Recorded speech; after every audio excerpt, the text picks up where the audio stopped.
Okay, can you hear me? Yep. Okay. Was inspired to try one of these new high-tech devices.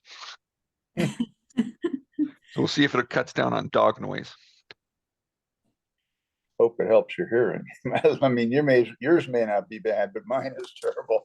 Well, actually, what I was frustrated with was just the little earbud things I had for listening to music. They would like die after an hour or so.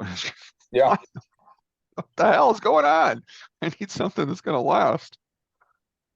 So notice people on the plane, a lot of people on the plane wearing these kind of things. So I thought, well, Hmm. give it a go.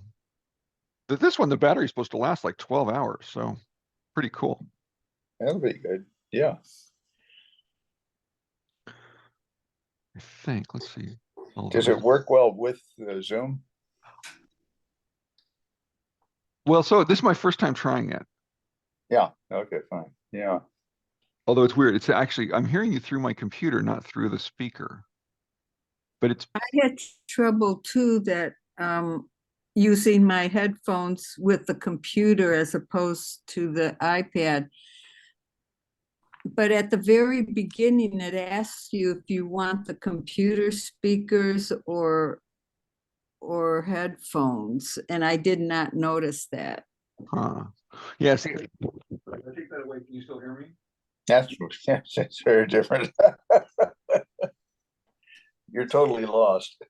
Okay, let's see what I can do with this thingy. Yeah.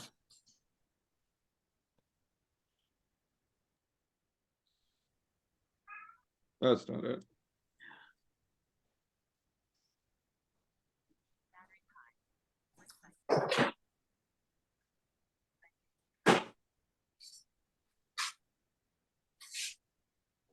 Hmm.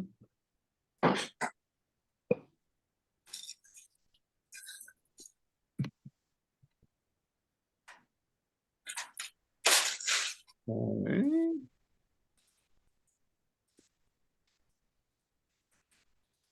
That's interesting. Why is that?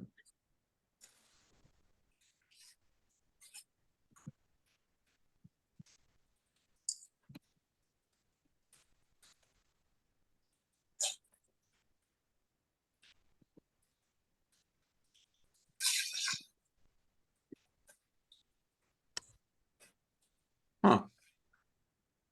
Recording in progress.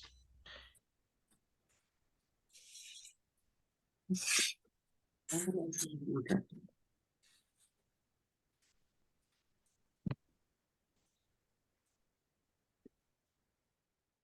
It doesn't, it definitely does not like my using this.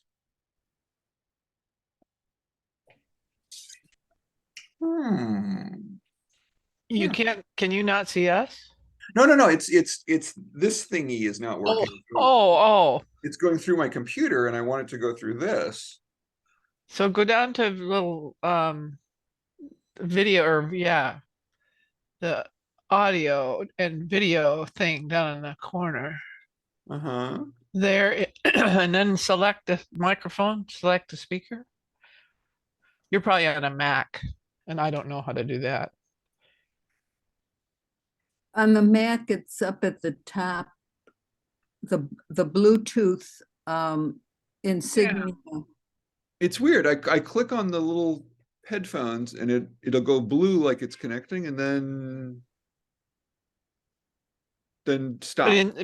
But in Zoom, if you go to the microphone icon at the top, is that where it is? Do you have a Mac or a PC? Bottom. Yeah, where the little mute is. Yeah. So the little arrow right next to it, click that. Yeah. And then select a speaker and select a microphone.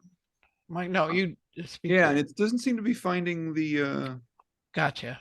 Yeah. finding the Well, that's all I know. System.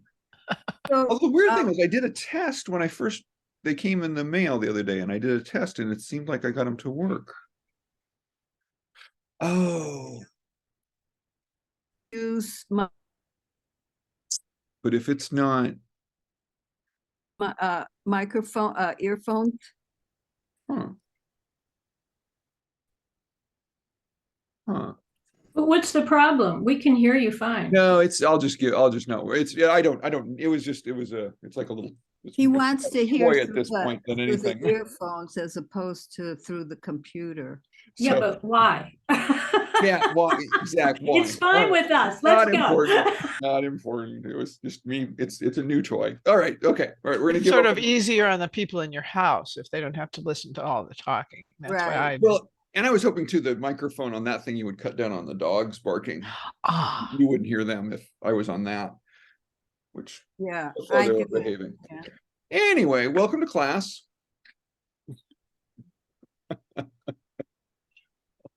Always good when the technology is not cooperating. Okay, so what we want to do today is deal with more, it's more like theological perspective on the idea of emotion and what it's going to do with religion. So, well, sort of. Okay. No, see, the dog is, let's see the cat. Okay, go. All right, sorry. Oh, no, there's one left. Artemis, go. Artemis, go. Go. All right. Okay. All right. So it occurred to me might help to sort of get clear on what's the difference between like philosophy of religion as an intellectual activity and theology.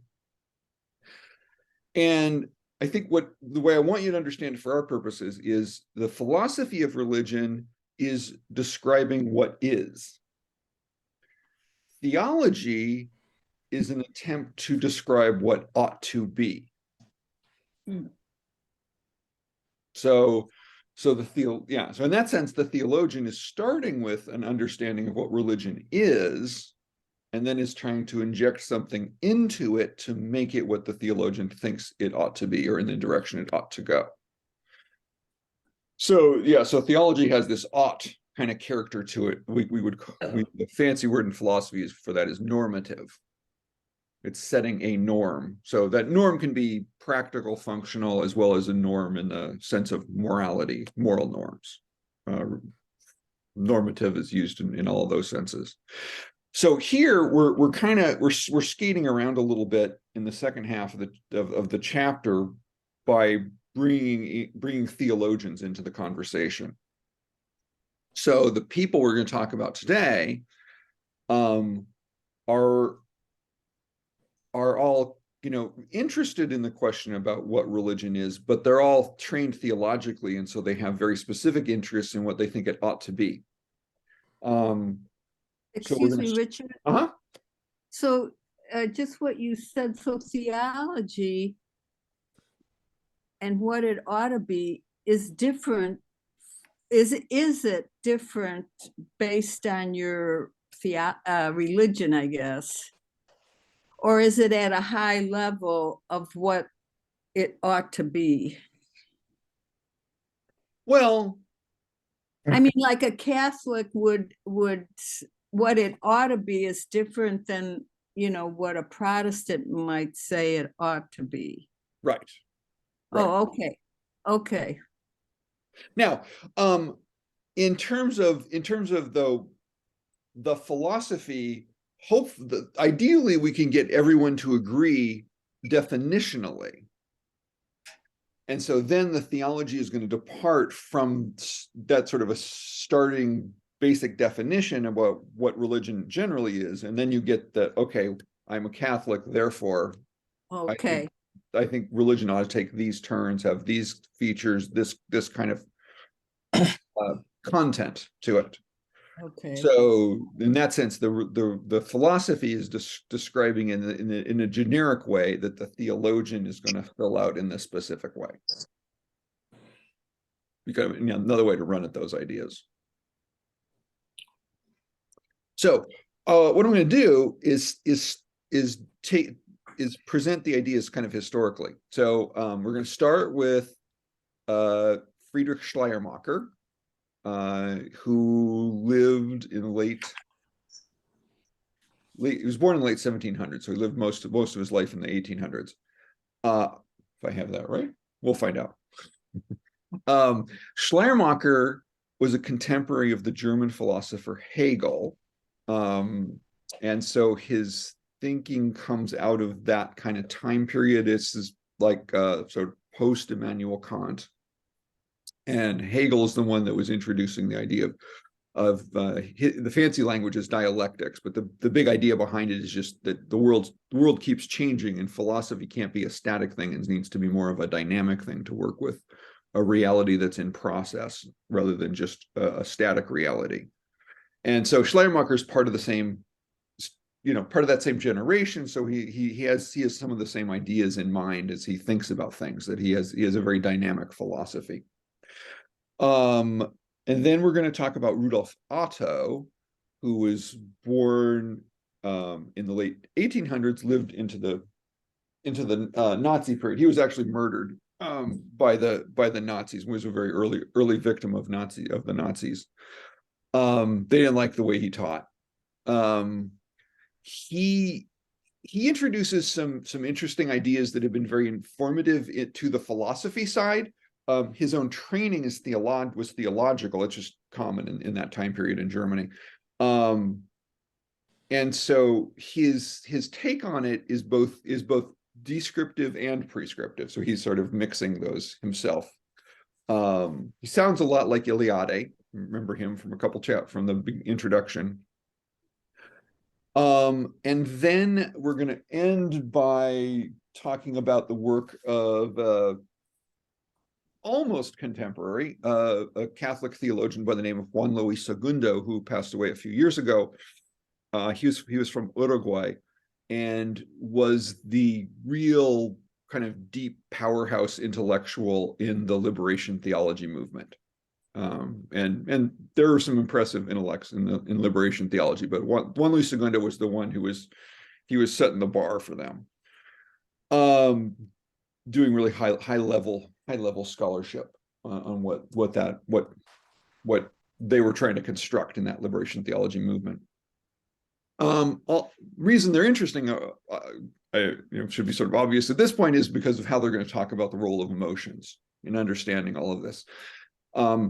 Schleiermacher is especially important because his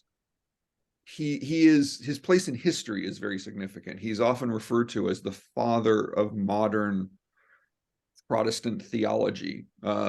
People sometimes these days will add the word modern liberal Protestant theology.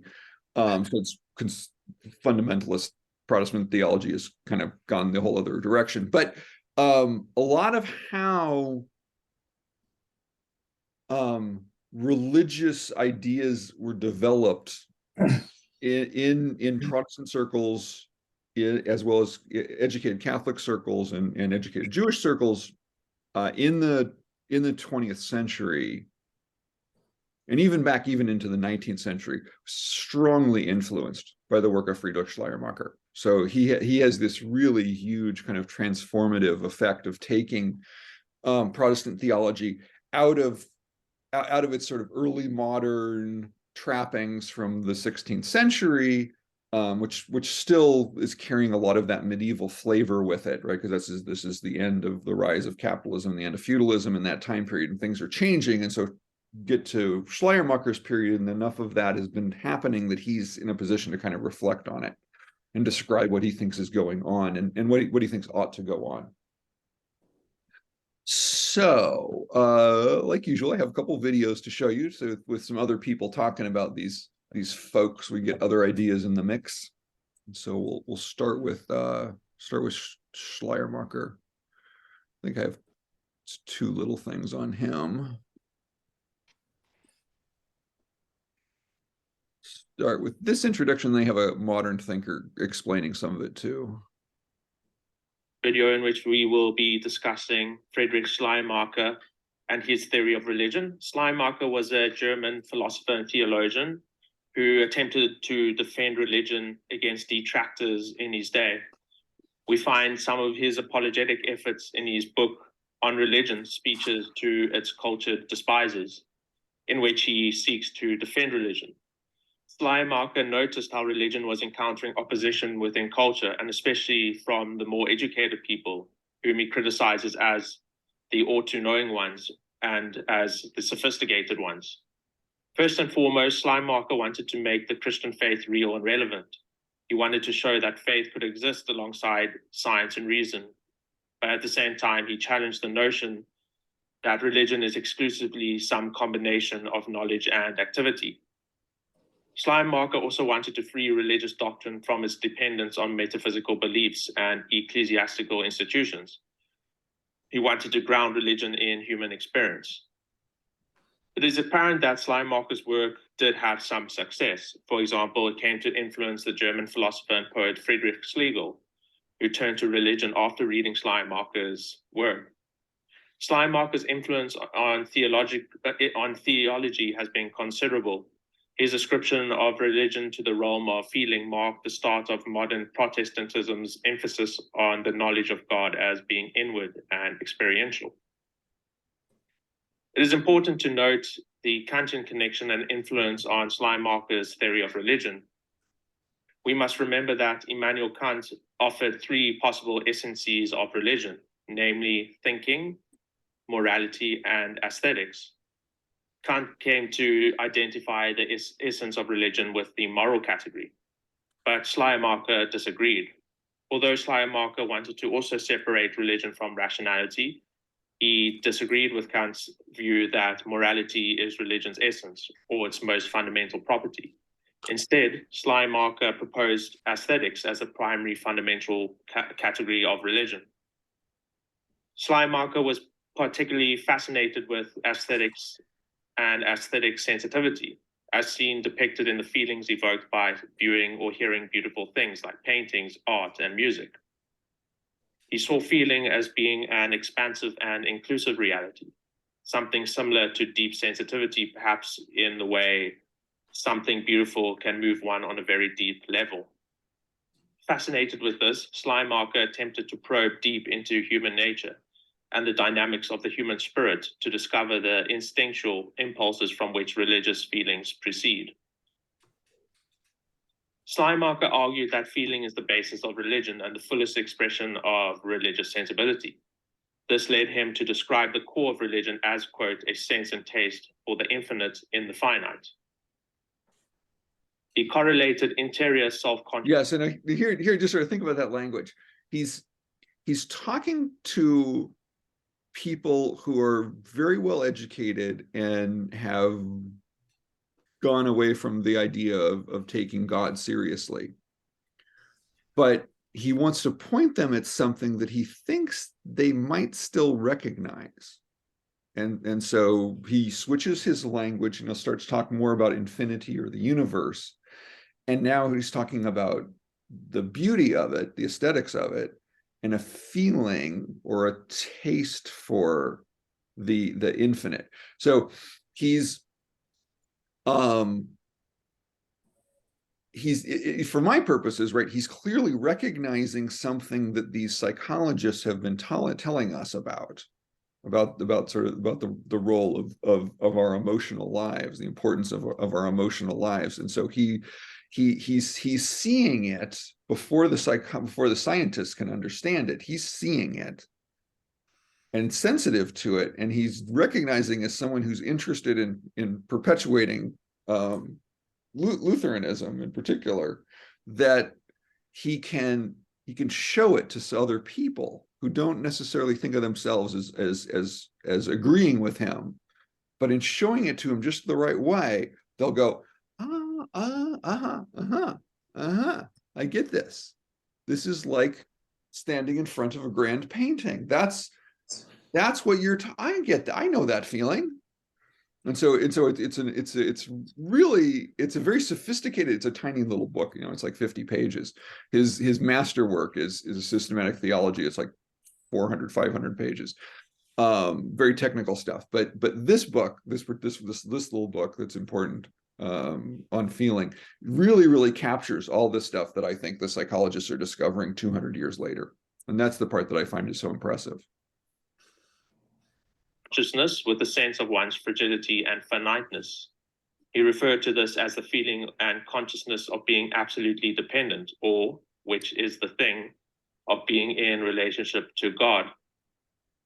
Schleiermacher elaborated on various types of dependency, but had a particular interest in the absolute dependency as the basis of religion and in one's relationship with God. And here I think too, the utter dependence is how it's often rendered in English, and that for people who don't think of themselves as religious, that particular language can sound like it's challenging them on that view. But I think this particular image, I think, is really illustrating what Schleiermacher has in mind, that when you're standing out in an open field at the middle of the night and you have this grand expanse of the stars, that the universe is clearly really, really big and we're clearly really, really small. And so when he says utter dependence, it's not the dependence of a child on a parent, which I think is where a lot of people would go with that language, but it's the recognition of smallness in the presence of vastness, and that the smallness is vulnerable and therefore dependent on what the vastness is doing. So it's this feeling of dependence that he's pointing at, this feeling with the stars. The feeling of absolute dependency is a feeling of absolute or total dependence upon a source or power that is distinct from the world. We are all essentially dependent on the infinite, which is God. Further, our religious awareness makes us conscious of the world as the medium through which the infinite God is acting upon us. The feeling of absolute dependence is the feeling of oneness with the infinite in the midst of the finite. It is through feeling and self-awareness that we apprehend God. This feeling is situated in the immediate pre-reflective consciousness, which means that it is independent of rational thought and beyond belief, concepts, and doctrines. In other words, feeling is the sine qua non, or the essence of religion. Religion's essence is not about thinking or acting. It is about feeling. Religion is directly experienced, not shaped by thought, and it is raised above all error and misunderstanding. As a Christian and a theologian. Now, another thing to keep in mind too, the immediate context he's coming out of, if you start thinking about the great apologists for Christianity before him, one of the most immediate names, although it's a little bit 100 years or more distant from him, is going to be Pascal.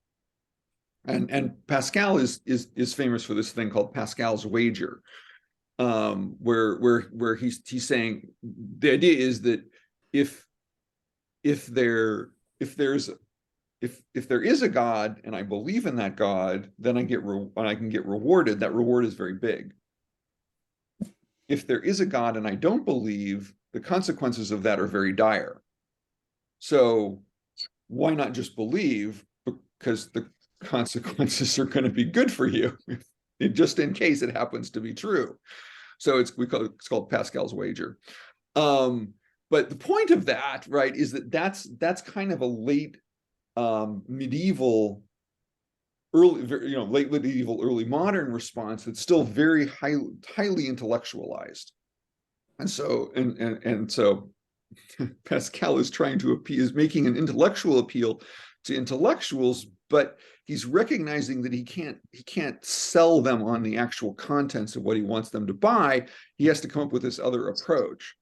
Schleiermacher has moved along and come to understand humans a little differently, and so he's totally abandoning that approach and telling us that was all just misguided anyway.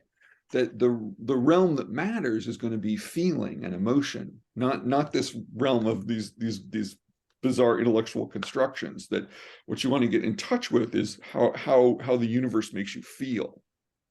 And that's where he comes up with that language of dependence as kind of a way of expressing that feeling.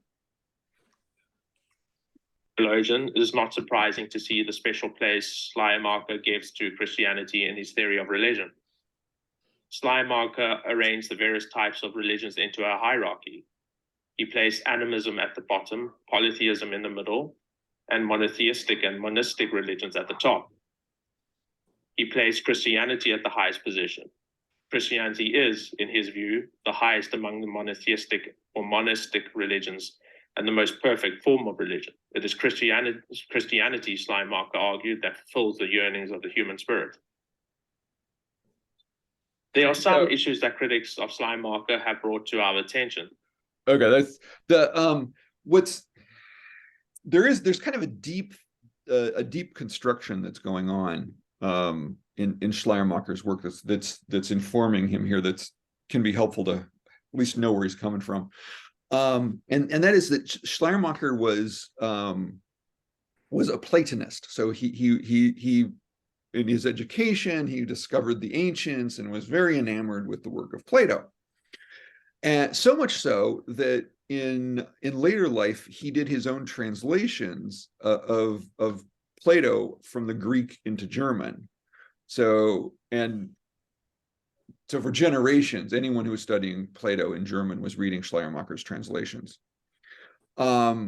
What that led him to as a theologian is really kind of curious in that, the theologian has to figure out primarily what they're doing is manipulating the symbols of the tradition and trying to express them in different ways that make sense to different periods of time. So there's this saying that every generation needs its own theologians.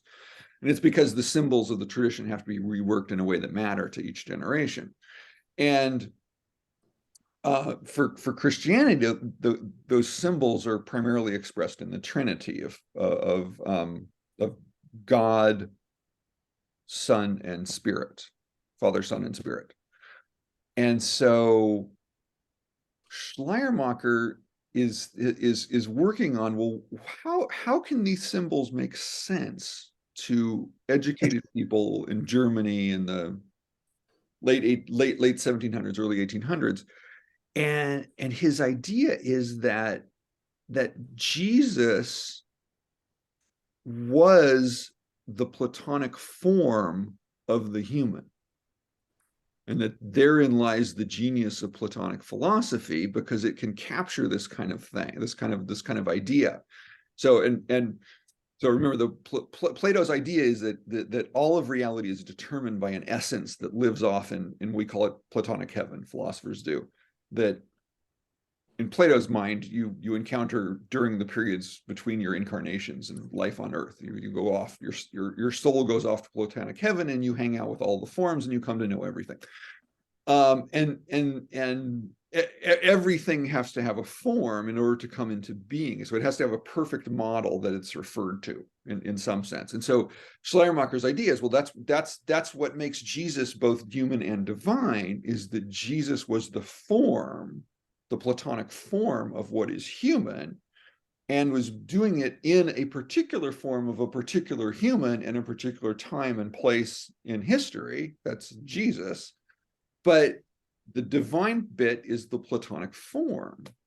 And it's a really, that part's is a really clever take. And for the most part, it doesn't go anywhere, because most philosophers are not Platonists, and they don't really like that kind of stuff so much.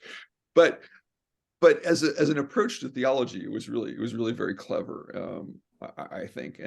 But anyway, but I think it gives you a sense of sort of, he's thinking about this on a lot of levels. He's a very complicated, very deep thinker, and he has this sense of it that's a very, very intellectual construction that doesn't rely on a lot of the categories that we think of in that would come up with fundamentalist religion, because all of this has to be very highly interpreted, right? The idea that you're reading anything literally and you're going to make sense of it, to his kind of thinking, is just nonsense.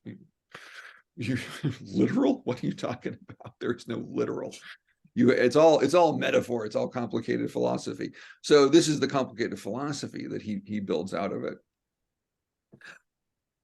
Anyway, any questions so far? And just a question. I somehow keep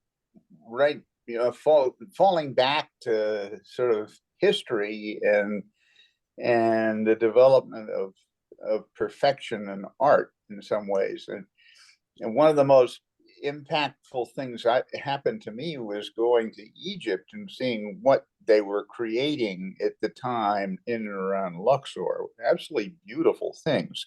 Mm-hmm. Now, how that fits into, who are you producing it for? They had multiple gods. I don't know that they were doing it for that, but they certainly were doing it for whatever was inside themselves, and sort of the perfection of the quality of the things. Same in architecture, in sculpture later on, David, the wonderful, attempts to come up with things, but that's a sense of feeling from within, and then linking the kings, the royalty, to God was interesting to me too. I never hadn't really thought about it, but I keep thinking, well, now what's that all about? How did that fall happen? And so Yeah, Pharaoh was God. then I came to, let me one more thing. I came to the concept of an English lady using the word glory. That's glorious. That's what is glory. As you find it in writings, you find it in music, you find it in different things. So it's feelings in a way, Mm-hmm. I guess, Mm-hmm. and a sense of perfection, or at least it's that person looking at the sky and sensing something beyond themselves in a way. But anyhow, somehow that I don't know what the Egyptian concept of religion might have led to in terms of how people acted and interacted, but there were things that they were being taught, or maybe it goes way back. How it relates to evolution now, as Schleiman, it just was just very interesting to me, but it's so narrowed down what it was that was motivating people in some ways at different points in history. That's where I kind of go off the track and say, wait a minute, what is it? What are we talking about? And how come we refined it so far? I mean, and so I'll get off my. No, and I think well, Egypt's is a good example, because think about the thing that stands out is the scale, right? It's the temples are huge, the pyramids are huge, these columns they built, it's huge. So if in fact what the pharaoh wanted to construct was a feeling of utter dependence, Schleiermacher's language, right? Build this amazing huge stone thing and put people in it and make them feel small. Yeah. And that's so I think in Egyptian religion you can see very much an intent to create the kind of specific feelings even that Schleiermacher was talking about. And it gets repeated over and over again, lots of religions, right? If you're going to build a religious monument, it should be grand. It's not small. It's not about the elegance of it. It's all about the grandeur of it. So, think about Angkor Wat in Cambodia, and Vatican City and the temple in Jerusalem. It was trying to create the same thing. It was trying to be big. So those monuments are working with all of those ideas of grandeur, and Schleiermacher would argue that's precisely why, is because they want to engender this feeling of smallness that he thinks is a natural response to the universe. But for the people constructing religion, then it becomes the task is to specifically construct that feeling in a particular place and time, so you can bring people to the temple or the monument or. I mean the whole structure. I mean the whole integration of architecture, building temples, building massive cathedrals, building churches, and uplifting the concept, for instance, that Bach was dealing with, at least in some parts of Germany, was the organ was way up in the top of the church, and it was way, the music was way up, and exactly how that was pleasing people is not clear to me, but you designed it into, I mean, architecture picked up on these things and Oh, yeah. did things. Yeah. Oh, yeah. Yeah. So that's And what that they're was sort of doing. perfection in a way. And that, so yeah, but also too, for Schleiermacher, the big thing to keep in mind is sort of the category shift that he's making. That it's not about metaphysics, so therefore it's not about reality claims. Yeah. It's about aesthetics, therefore it's about experiential Mhm. information. And So, Hmm? oh, I thought you ended. You can. No, that's fine. That's So are high rises, so is capitalism taken over and made us feel small through the high rises? Well, I mean, it's so practically motivated, but you might imagine that architects do have those kinds of desires in mind. Maybe not the people who are paying for it, but the person who designed it definitely is going to want to think in those terms.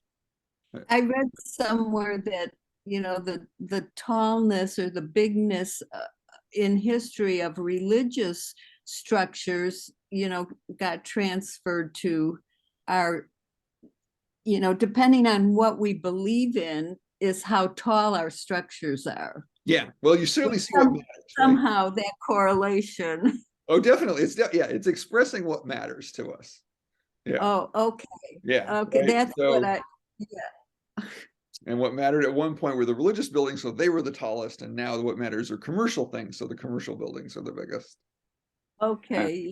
Oh, you put it much more succinctly, yes. All right. So I didn't mean to derail you, but anyhow, that's somehow I keep getting off there and saying, wait a minute, what's this all about? Yeah. No, it's So, good to have. go ahead. It's good to use other examples along the way. Yeah. Okay, so I think the next one I have is going to be a little bit. If I did this right, the next one is a little bit more detailed. Let's see this one. That I need. Oh, this.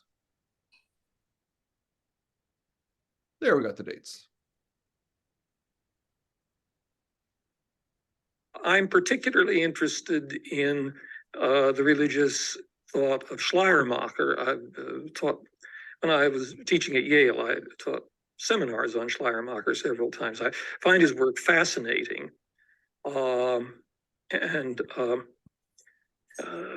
Find his, I actually think his systematic theology, the Christian faith, is intellectually the finest piece of Christian theology that's been done since the Middle Ages. Tremendously rigorously and really very clearly written and articulated. Right. So there's two books that he's famous for. One is this little one called On Religion, Speeches to Its Cultured Despisers.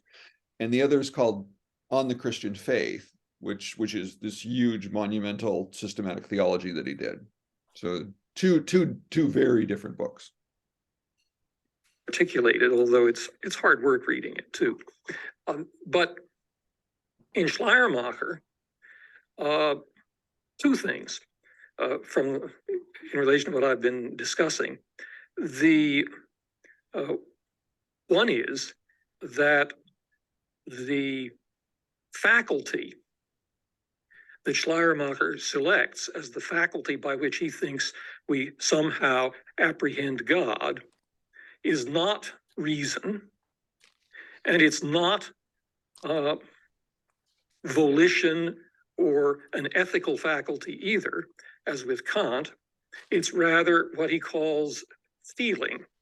Actually, originally he called it intuition and feeling. And in the end, he calls it feeling. That's rather misleading, I think. What he means by Gefühl, feeling, quite clearly in his Glaubenslehre, his systematic theology, is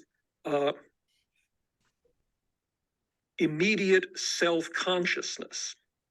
In particular, a pre-conceptual, certainly a pre-linguistic consciousness of oneself. Right now, and here, remember Damasio, right? And feeling and emotion, and there's The emotion is the, that's now I forget if I got it right or not. Anyway, so you have immediate responses to the world that are going to be sort of amygdala related, and then you're going to have an intellectual construct that comes on top of that. And Schleiermacher, again, it's genius, I think. He's seeing that, and it took until the late 20th century for someone like Damasio to lay out the science of what he was even talking about. But it really does seem to me like what the Damasio is trying to describe something that Schleiermacher was also trying to describe. They're just doing it in very different ways. As existing, but also a consciousness of oneself as immediately dependent. That's the religious consciousness, which I think is a very interesting idea. It's an idea that Kant would utterly reject. It's, although not as radically as, say, David Hume would, because incorporated in it is the thought that we can have an immediate consciousness of a causal relationship, which Kant will buy also, I think. It's controversial in Kant, but I think what he says about our sensations resulting from being affected by things in themselves is meant quite seriously in Kant.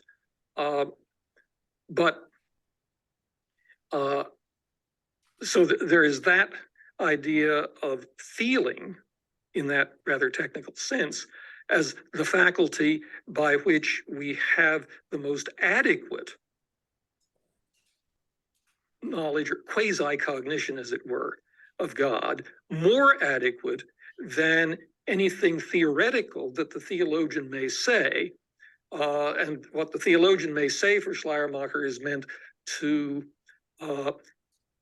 describe and evoke the religious experience, so that the theologian is supposed to help the preacher figure out how to do that, so that the preacher can help the congregation to not to have, but to recognize and clarify and purify the religious experience that the preacher should be sure that the congregation does have, because Schleiermacher thinks all human beings have it. This is an example of what I call romantic religiousness. And here, let's see, there's another contextual thing that is worth mentioning. You think about older forms of religion, and this is still, I think, is present in a lot of conservative forms of religion. What is it they think is going on? And if you look at the immediate language that's being used, right, this is about worshiping a deity. It's about duty to the deity. It's described very much in terms of external obligations the individual has. And so when Kant shifts that kind of away from that language of external obligation to worshipfulness towards deity and towards ethics, Kant was recognizing an important shift that was happening in terms of the growth and evolution of religion and how religion acts in the world. But what Schleiermacher's up to is a little bit more, is even more sophisticated in that he's part of the same chain, I guess, of stepping away from religion as obligation to and it being about the deity that we're here to, sort of the most kind of crude way to put it is you're feeding the deity's ego. But in more modern understandings of religion, the religion is actually about people, which is an assumption that's kind of come along with modern approaches to religion that often doesn't get really a lot of reflection. Liberal side is much more aware of it, but with Schleiermacher, it's really overt, right? This is what we're doing. You are having an experience, and you and your relationship to the universe, that's what this is about. God, as such, doesn't need you, but you need the divine. So this is about you, and that's really modern, and it's an important shift that Schleiermacher is very much articulating, and it's why he's referred to as the father of modern Protestant thought, is that because after him, that's changed. Protestant thought is gonna shift how it thinks about things. It makes this internal turn, and religion now is very self-consciously about people. Now, the scholars like me would argue that's always been going on. That's an important part of what religion's always done. But when theologians are making that turn in very organized systems like Protestantism and Catholicism, that's showing a real dramatic change in the way religion presents itself in the world, and it's a very important turn. And I contrast Can't I that with- have, Yeah.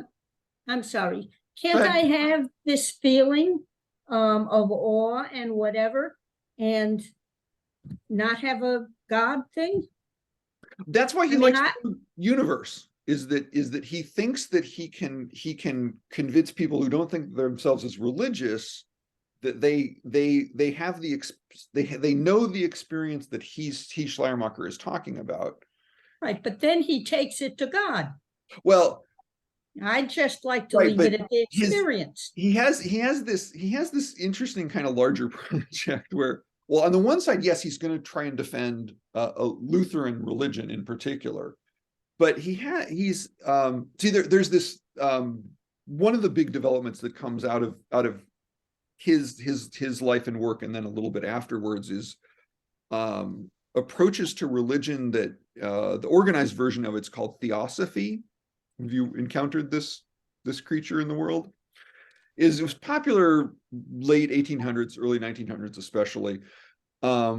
But the idea was they wanted to combine theological thoughts with philosophical analysis in a way that was universal, and they want to preserve religious feeling and religious emotion, but they're trying to get away from a lot of dogma. And so Schleiermacher is sort of an early version of this, where he's trying to convince people that they have an interest in religion, even if they don't want to use the word God.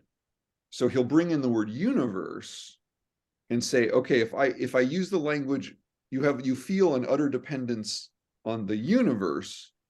Does that articulation, does that version of it make sense? And he finds an audience that says, yes, that makes sense to me.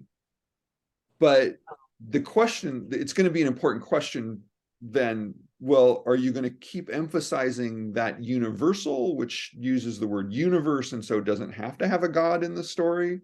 Or are you going to try and turn back and keep reinforcing that God language? Now, what's interesting, I think the history is kind of curious, because it's not at all clear, I think, from reading Schleiermacher, which direction he thinks history should go in. He knows he needs some of that God talk in his own time, because that's the tradition he comes out of, but he also knows he wants to sell a version of religion that doesn't have the God talk in it. And so that's sort of what the work that I'm trying to do in my own theological reflections is to take Schleiermacher and go in that other direction that's towards the universe, and say, well, okay, we can recognize all of this now and totally give up the God talk. That's my position. Totally give up the God talk, where Schleiermacher is only halfway there. Does that make sense? Mm-hmm. All right, let's go back to this. Rational religiousness in Schleiermacher and to some extent in Kant. And it extends further through the 19th and 20th centuries, and we find further variants on it. Kierkegaard, for example, arguing that that in us which best captures, as it were, our relationship to God is a passionate striving.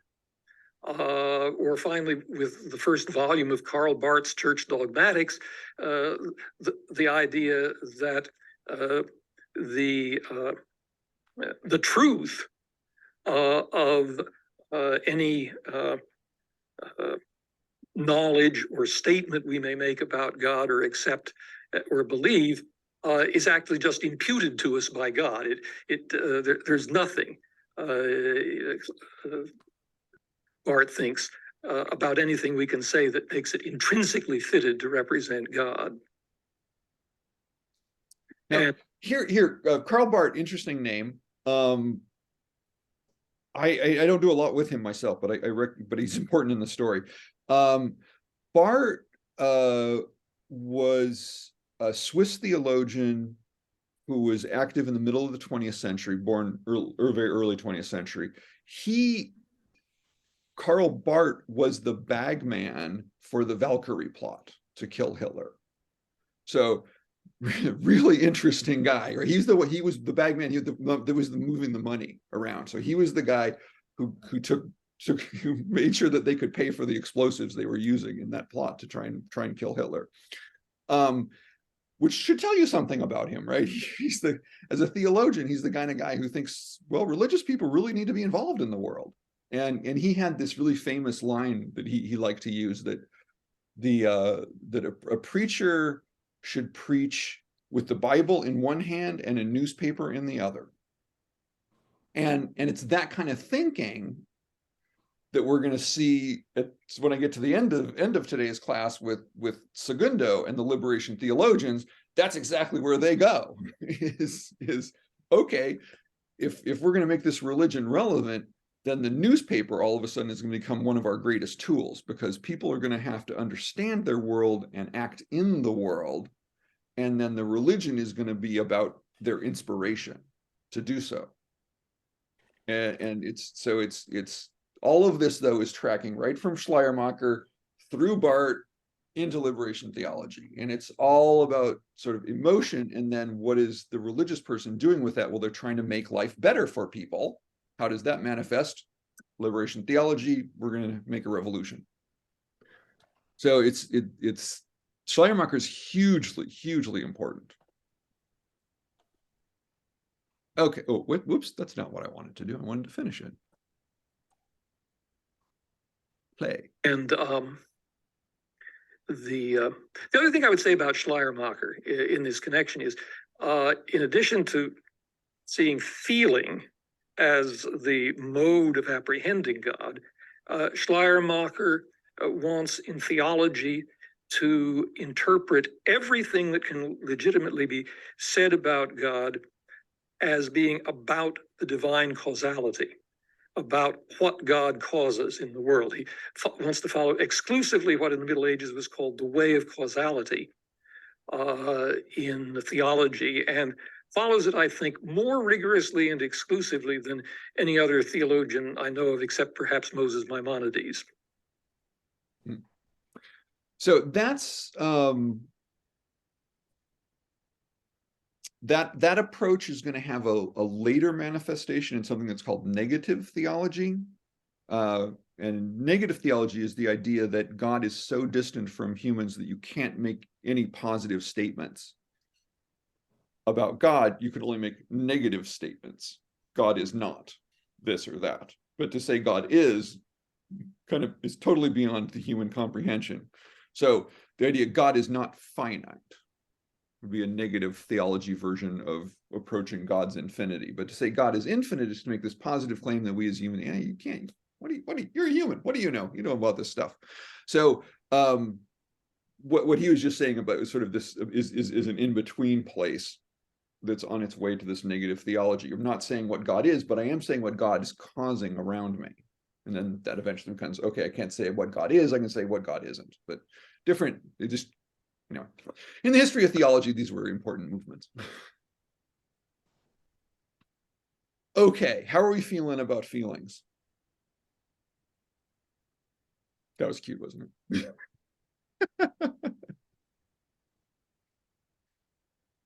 Once in a while, you have to make the students smile. All right. Should we go on? Okay. That would be this button. All right. Oh, okay. So with Otto, right, we're going to get this in between scholarly, the philosophy theology kind of interface. This is just a little home movie that someone dug up and put on the internet. And apparently this is Rudolf Otto. This is his sister, and that is his niece, the sister's daughter. And it's not clear where they are. Is this Otto's house or is it her house? But it's just sort of interesting to you sort of get a sense of who this guy. That's what he looked like at the end of his life.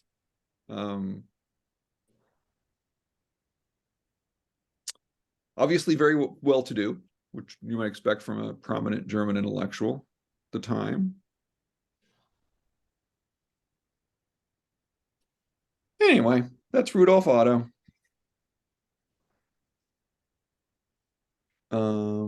Oh, I think that's sort of a good summary. Let me do this one is a little bit more chatty. And I wanted to do, I think, about 5 minutes. Let me just check this real quick. It was yeah, about 7 minutes of this introduction. So this is a professor who teaches religious studies. She's doing an introduction to kind of what is religion, and this is her part of introducing Otto into that conversation. To defining religion. And another one is a more phenomenological approach to defining religion. What's the experience of it? So I want to start talking through those. Probably in this lecture, we'll get through the first two, and then that will start the next lecture with the other two. But first of all, I ask you to read a section from a book written by Rudolf Otto. Otto wrote a lot of books about religion, about this religious phenomenon. But the one that I've asked you to read an excerpt from is probably his most famous book. It's called The Idea of the Holy. And basically what Otto was doing in the late 19th century and into the early 20th century was he was trying to figure out what's the common thread that you find among everything that we call religion. And he was going to let. That's not what I want. Oh, okay. So here I guess actually look for just for a little background. Germans, even before Otto, had developed this kind of fascination with early cultures, and so they were fascinated by Native Americans and this early version of what human culture looks like. And so there are a lot of German scholars at the time and around Otto who were busy running around the country, the world, trying to just collect what we now call ethnographic data, just information about all of these cultures they could find and what's going on. And so there's a flurry of activity around this time period where there are people who are taking all these reports in and trying to do the comparative work of looking at them and then asking this question, well, wait a second. Okay, so if we call these religion, why do we all call them religion? What do they have in common? And there are a couple of big names in that, and Otto is the biggest name on the German side. Guy named E. Evans Pritchard on the British side was doing that, and then that's also kind of the same school of thought where Durkheim, the French sociologist, comes out of, where we need to deeply study these things and figure out the comparisons about what's going on so we can understand the human condition. That common thread be his definition of religion. And so he was looking at the phenomenon, the phenomenology of religion, how it plays out in people's lives.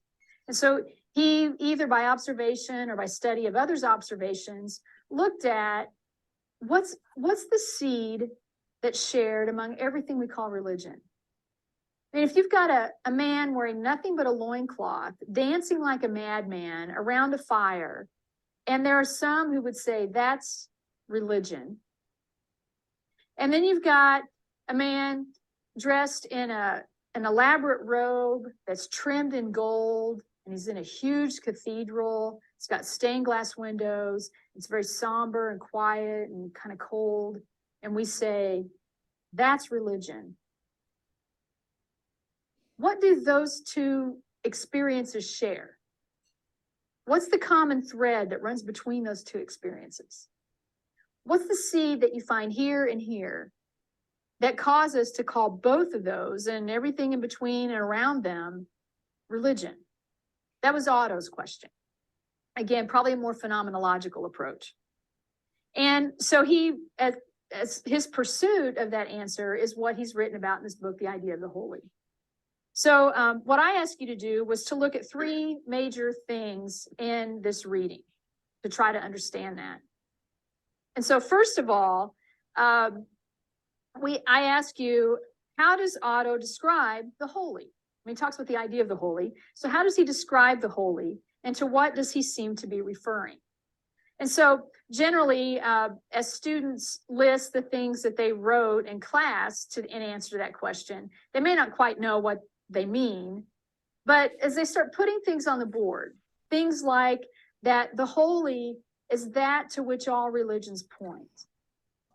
The holy is not rational, but it's a different dimension. The holy is viewed as some sort of a source. The holy is viewed as something extraordinary. The holy is viewed as something that you cannot describe with words. And so he called it the holy because there weren't adequate words for it. The holy is something that is not about morality, but something beyond or separate from morality. It's not just about morality. And remember, Otto obviously would have been And so we deeply put informed this- with Schleiermacher's work. And then I say to students, okay, so what's he talking about when he's talking about the holy? And it doesn't take long for students to come to the conclusion that probably what a lot of them would call what Otto calls the holy, God. That it's this supernatural reality that isn't contained by rationale. That the holy is not about moral goodness. And we tend to use that word to talk about moral goodness. And so he's trying to break that down in his definition. That when I say, oh, you think you're, holier than I am, or you think you're so holy, we're talking about a moral statement. But Otto's saying, no, it's beyond that. The idea of holy is that this is something that is unique, that there's nothing else like it, that there's something separate. And so when he's talking about the holy, he's talking about this kind of the supernatural realm of existence. He's talking about what some of us might call the divine, or some of us might call God. Now I always ask the students, so why doesn't he call it God instead of calling it the holy? Well, of course, the quick, obvious answer to the discerning student is that not all religions, not all spiritual perspectives would call that dimension God. It might not even be anything personal, it might be a force or an energy. And so all that is contained in this idea of the holy, the supernatural dimension. Yeah, the theosophy kind of tradition that I mentioned really is especially popular after Indian intellectuals are kind of making their way into British culture. And it's because in the most sophisticated, most philosophical versions of Hindu thought, the divine, it gets depersonalized. So on a symbolic level, they can talk about Brahma and Shiva and Vishnu as kind of this divine trinity, with Brahma as that ultimate reality. But when you get to the philosophical version of Hinduism, Brahma is no longer a personal kind of thing, and so God is really not the appropriate word anymore, because you're not talking about a being, you're talking more about a cosmic force in the universe. So it's in this kind of language is becoming popular with European intellectuals, because they're starting to hear more and more from non-Christian source and non-Western monotheistic religions. And so if you're going to try and make some important generalization about religion, if what you're offering sort of takes Hinduism out of the picture and says it doesn't apply to Hinduism or doesn't apply to Buddhism, since most forms of Buddhism don't have any kind of personal divine, then you've obviously failed in your task, because clearly Buddhism is a religion by these basic anthropological and sociological definitions. So your theological kind of understanding of what you're doing needs to be able to incorporate that. So this generation of intellectuals is figuring out, well, we need a different kind of language then. And so for Otto, you get Das Hegelia in German. Let's see, I'm gonna need to move this along a little. So we're gonna get to Segundo. Anyway, so the important bit for to take away from Otto is he has this fancy Latin phrase that he's famous for, and so he refers to the holy as mysterium tremendum et fascinans. So mysterium, mysterious, tremendum from the root word for tremors, so fearful, awesome in the original word of definition of that. Awe is inspiring fear. Et fascinans, and fascinating. So when the reason then for him that people pay any attention is because that's what they're experiencing, is something that is mysterious, tremendous, and fascinating, and needing to understand whatever that is that they were experiencing that has those qualities to it. And so anyway, so you get this very complicated version of all religion being rooted in these particular kinds of feelings for him. So what he's intrinsically doing, like this generation of scholars, and making this kind of comparison is offering an equality between all of these religions. And of course, Christianity has long wanted to claim that it was superior, and most religions do have a tendency to claim they're superior. But this view is leveling them all down and arguing that there's something common to them and therefore some equality. This was deeply disturbing to the rising Nazi ideologues around him, and Otto died after falling down a couple flights of stairs at the university where he taught, and it's long been believed he was thrown down those stairs by Nazi agents. So that's what I mean by he was one of the early victims of the Nazis. But that was just because they objected to his theology. Okay, so move on.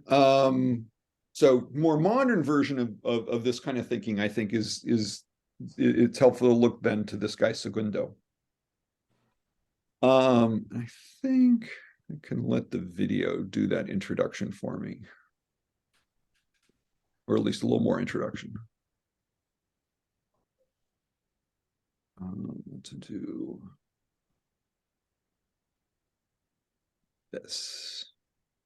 So they have a human face because many wait. models have lost it. Thinking about these situations, in God's name, I want to ask Sorry. the big corporations to liberalize patents and to carry out a gesture. 1996. Liberaciones, to examine Juan Luis Segundo's essay, Revelation, Faith, Signs of the Times. We've already covered Segundo's background and a few of his writings in previous episodes, but to quickly refresh our memory, Segundo was a Jesuit priest from Uruguay who was born in 1925 and who died in 1996. According to Alfred T. Hennelly, if Gustavo Gutierrez was the principal founder among the many founders of liberation theology, then Juan Luis Segundo was the dean of them all. Segundo has several influential texts, but perhaps his most prevalent is The Liberation of Theology from 1976, a bombshell that turned theological method on its head. Like many liberation theologians, Segundo studied in some of the most prestigious universities in Europe, like Louvain and the Sorbonne, and rubbed shoulders with the heavy-hitting European intellectuals of his day. His European education, however, did not depreciate but enhance his Latin American character. Sometimes things are best seen in contrast. Segundo was a strong liberacionist to examine.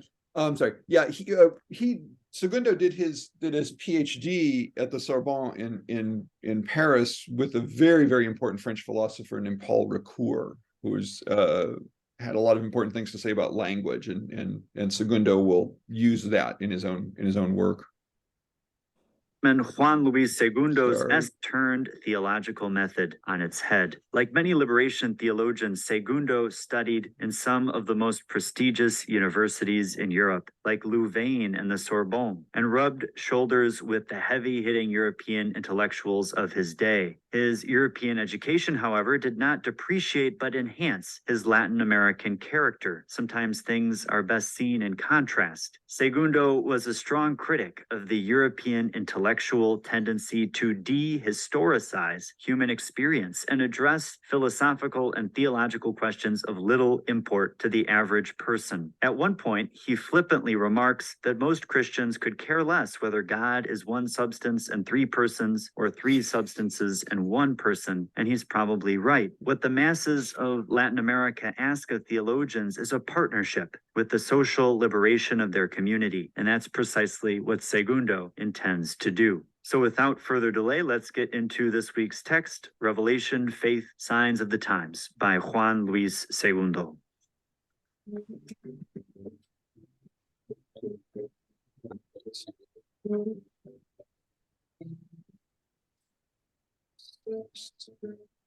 Segundo is funny, or at least he tries to be. He begins by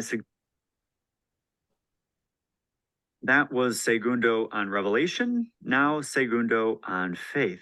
Just as Segundo spoke of Revelation in terms of a message that produces a change in human history, what we might call anthropological revelation, Segundo speaks in his section on faith of an anthropological faith. He means that human beings must make choices about the paths they will choose, but we do not have certainty that our choices will end in fulfillment. Whenever we make important life decisions, we do so with faith, trusting that our decision will fruit. We choose a college, we choose a major, we choose to get married, we choose a career, we choose to move to a new city, we choose to have children, we choose to participate in a religious tradition, or we choose not to do so. We choose to engage in certain political actions. And in each of these choices, we are making a wager. We are betting that our choice will be a good one, but we don't know if it will be a good one. We have to trust. And I think here of my own joining the Society of Jesus. I remember speaking with a man who was going to become a novice. He and I had met each other the summer before I was also going to become a novice. We were going to become classmates together and enter the novitiate together. And he said, "What do you think about the pilgrimage?" And I said, "What is the pilgrimage?" And he said, And they Society give of you a Jesus, that's one-way the bus ticket Jesuits. and about $30 Segundo to was also send a you on your Jesuit. way, and then you have to survive on your own for 30 days and then head back to a given location on day 30. You can't show up a day before or a day after. And I thought to myself, oh, wow, I did not know that that was part of the Jesuit formation process. I've said yes to being a Jesuit. I didn't know that that was going to be a part of our formation, and yet I ended up doing it, and it was a very powerful experience. And maybe a different day I could share more about that. But it's simply the case that when we make a big life decision, we don't know all of the implications of that life decision in our future. We just have to trust. These choices along our life path are part of a quest for the meaning of our existence. We opt for what we find the most significant to us. Our choices can cause us to feel both fear and excitement. And certainly the idea of that pilgrimage brought me both fear and excitement. We might be afraid that our decision will not have been a good one in the end. We can second guess it. We have our doubts. Is this really going to work? Or we might be enthused that a new chapter of our life is beginning, a new chapter with almost endless possibilities. Segundo says, quote, "History is exciting. It is like an open promise," end quote. Human beings take charge of history. The problems of oppression that the poor face are human-made. They derive from unjust human structures. And just as injustice is constructed by humans, it can be deconstructed by humans through community political action. And it's exciting to consider that we human beings can shape our history. We can shape our destiny. God gives us the free will, the strength to do so. God gives us a community with which we can work together to do so. When we enter into this process of deconstructing oppressive systems and creating just ones, it's true that we have no guarantee of our project's success. We have no crystal ball with which to see into the future. But our bet is not totally blind. We have collective memory. We have witnesses from the past. Think, for instance, of the way in which Hugo Chavez and Nicolás Maduro framed their work as the continuation of the 19th century revolutionary Simón Bolívar. These 21st century leaders refer to their revolutionary movement as a Bolivarian revolution and to Venezuela as a Bolivarian republic. They bet the success of their contemporary revolution on the possibility of a success similar to that which Bolívar had, that their success would continue in that trajectory, that the success of the past would motivate successes and change in the present. As Segundo writes, quote, "The option for freedom is based on that memory," end quote. And Frantz Fanon held a similar view to that of Segundo. Fanon claimed that the organization of struggle would have success among rural people because they were the ones who had the strongest public memory of the heroism of the original fight of the colonized against the colonizer. Rural folks still sang the songs of the resistance movement against the first colonizing act when many others had long forgot these songs. The option of resistance was alive amongst the rural people, and Okay, I probably need to explain a little more of this in more detail, so before I run out of time. So want to remind you, right, of Dennett talks about ourselves as narrative selves. And so what Segundo is getting at is that great repositories of wisdom, and so he includes scripture in that, but interestingly, not only scripture. So he thinks that great art is great art because it's doing the same kind of thing. It's this repository of wisdom. It's offering stories from the past and ways of telling stories about ourselves into the future, and that we use those stories then both as material with which we're constructing ourselves, as well as blueprints with which to act into the future. And Segundo wants to understand the word faith as relating to all of that. That when one has faith, one has faith that the repositories of this deep wisdom from the past can guide me into a future where I can have success. Can't know about that success, and the stories in the past, even if they're successful, aren't going to guarantee that success in the future, but they'll help me tell that story. And that's for him, that's what religion is about. It's about cultivating those stories so that people have a library of them that they can draw upon in order to act into the future. Now, on top of that, Segundo was a committed Marxist, and so he also believed that in addition to those stories, artistic stories, we need social science stories, social science analysis, class analysis, in order to understand the present, so as to be able to decide how to act into the future. And it's my faith that is what gives me both sort of strength and courage to do that in the face of adversity. And so imagine the civil wars, in Latin America in the 60s and 70s and 80s. That's the context in which these people are writing. And the Guatemalans described what happened in Guatemala to the Maya as genocide. The US was sponsoring a genocide of the Mayan Indians. So that's what they're fighting against. And in trying to construct a life in which that struggle can be sustained, that construction, that activity, that becomes the purpose of liberation theology. They're going to figure out how to do that. So for Segundo, understanding is a big part of that, and therefore he's a Marxist because he's using Marxism as the analytic tool to understand why is this violence happening around us? What can we do to act on it? So he's arguing. It's a curious kind of thing in a lot of ways. He wrote his last book was called The Liberation of Dogma, and he's actually trying to argue kind of what that sounds like, is that what the Catholic Church calls dogma, he's saying can't be treated as dogma. We can't have dogma anymore. That idea has to be dead to us, because we need to recognize that reality is too dynamic for there to be any particular construction from the past that could be compelling on us into the future. The category of ideas that are called dogma in the church, he wants to preserve them. He is a Catholic theologian, after all. So he sees value in these ideas, but his point is that even what the church calls dogma can't be treated literally. It has to be treated poetically, like all great art and scripture has to be treated poetically. You can't just read it and think you understand it. It's poetry, and so you have to kind of experience it and you reflect on it, and you have to grow from it and learn from it in a new context, a new thing. And faith is what does that. And so he wrote a book, let's see, I think maybe the third before his end, called Faith and Ideologies, which lays a lot of this out in a lot of detail. And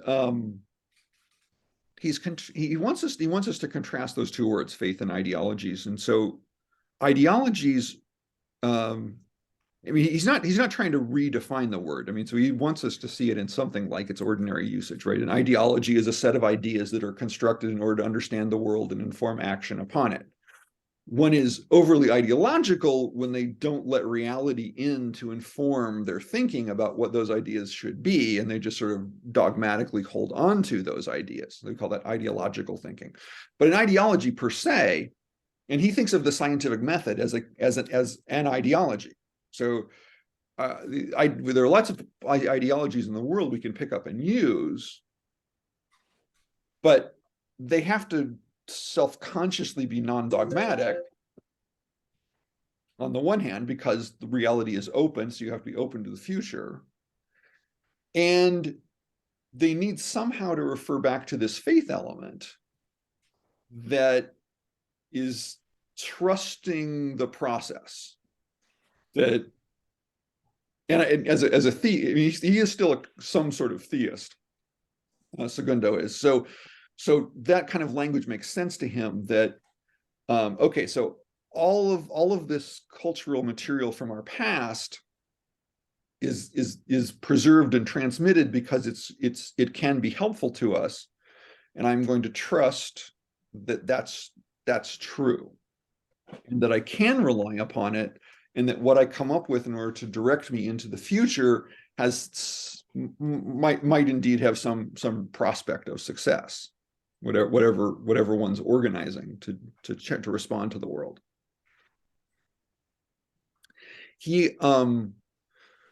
There's also, related to all of this, is another idea that he really gets, I think more directly from Paul Ricoeur, about how the narratives work. And he has this really interesting insight about punctuation, that the point is how we tell the story. That if I tell a story about a tragedy and my story ends there, I put a period at the end of the tragedy, I've learned tragedy. If I tell a story about a tragedy and then what people did in response to the tragedy and the success they had in constructing something that came out of that, and so the tragedy was just a comma because there's something else goes on, I learn a different lesson. And so he thinks part of what's going on in this repository of great wisdom from the past, from scripture, from great art, part of what we're learning is how to punctuate. And so we learn the storytelling, we learn, and again, so back to Dennett, right? Storytelling is not just sort of stories that we talk about. Storytelling is the construction of ourselves as well. And those constructions are also going to be very different depending on how that punctuation is placed in the narrative that is my own narrative self. Yeah, Janet? So how does the emotion aspect come through in Segundo? Well, it's because a lot of this learning is emotional and experiential. So Okay. it's those same ideas that Schleiermacher is having about, you know, the universe and how we feel about it. But Segundo wants to talk a lot more about art and sort of more directed experiences. But it's still he talks about digital information and kind of contrast that with what we would call analog information. And scripture and great art are analog information. It's a wave that moves and flows as opposed to digital information that is like little packets of ones and zeros. And so that kind of analog information, you can get in there and kind of flow with it, depending on how you're reacting to emotionally to what those experiences are. You might learn something a little different than someone else because it's about evoking emotional responses and emotional depth in you. Okay. Okay, thanks.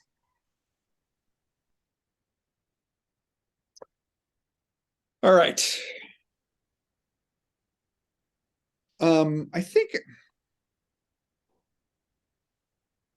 what I come back to, and I'm not sure how much it's just in my own mind as opposed to in you all's understanding, because this stuff was all beaten into me year after year after year.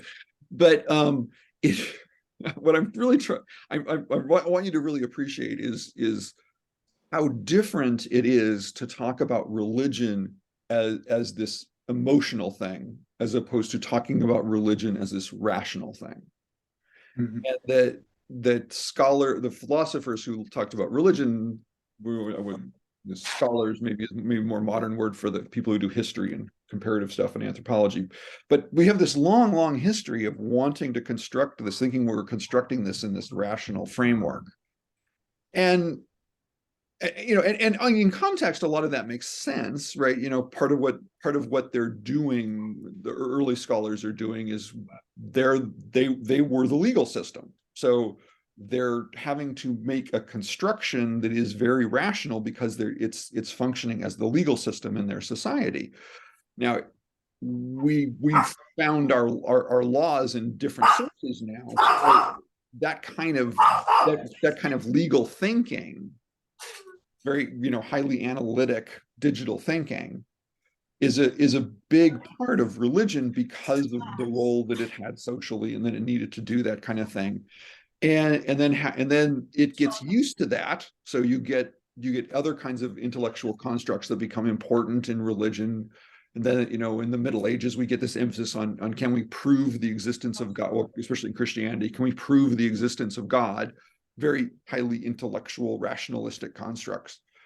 And that religion itself, at least Western religion itself, with Schleiermacher, starts to recognize that that's just not what religion should do, and it's not where its strengths are. And so religion does start to move in a different direction. But with the 20th century's emphasis on science, there's this curious kind of reaction, I think, that comes, that wants to keep a hold of the rational on one side, but also then, you know, on the liberal side, but on the conservative side, wants to hold on to literalism and the legal kind of literalism, hold on to that kind of side, that we can know stuff and it's literal and doctrinal and dogmatic, and you know, and so a lot of 20th century religion sort of follows that kind of bifurcation. But unfortunately, the fundamentalists get a lot of support and attention and money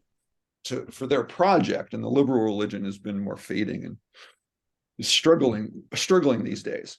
But in terms of our understanding of religion, we've come through all of this to recognize that no, the emotion has to be understood as key.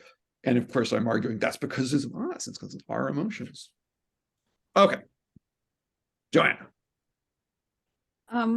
Just to clarify, or to see if I understand, there was that comment about feelings remain when the concept fails, and you gave the example of feng shui also, but I wonder is the fact that women were second-class citizens based on the Adam and Eve myth, and those feelings are persisting today? Is that an accurate analogy? Well, no, and more the myth is rationalization comes after the fact, I think. Oh. Yeah. I Oh, would, I mean, I don't know, in your experience, have women been second class across the world's religions? Because I know the main ones. well, it's that's not universally true in history. Okay, So there are definitely times and places where that's not at all true, and religion and women have had a much more important role, but certainly a lot of the last couple thousand, well, yeah, I mean certainly most of the last 3,000 years that's not been true.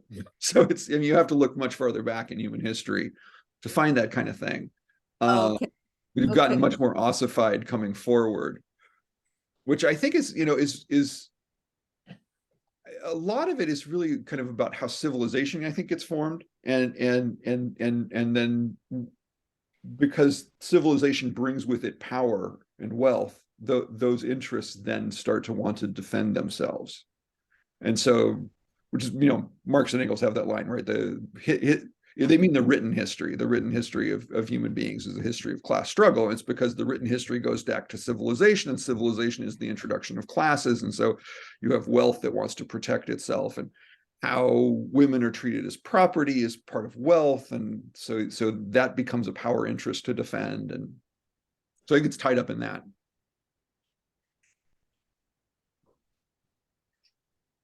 Did you have a follow-up? That makes sense?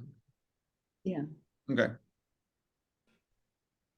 Okay, so I think that's brings us to the end. Here it is 1 o'clock. So next week we'll move into chapter 4. See how much of that we can get through. You might need 2 weeks on 4, depending on how interested I think you are in the material. Will determine the pace that I move through it, but that's going to be the existential side of religion, sort of the, you know, who am I, what am I doing, that piece that religion has, and talk a lot. A big part of that also is going to be about worldviews and how worldviews are constructed, because that's part of what the defining is done through what is my worldview, is going to define what is a human being, and therefore who am I. So they're all very importantly related there. So that's going to be next week. All right. Any last thoughts? Thanks. Thank you. Thank you very much. All righty. Well, thank you all very much.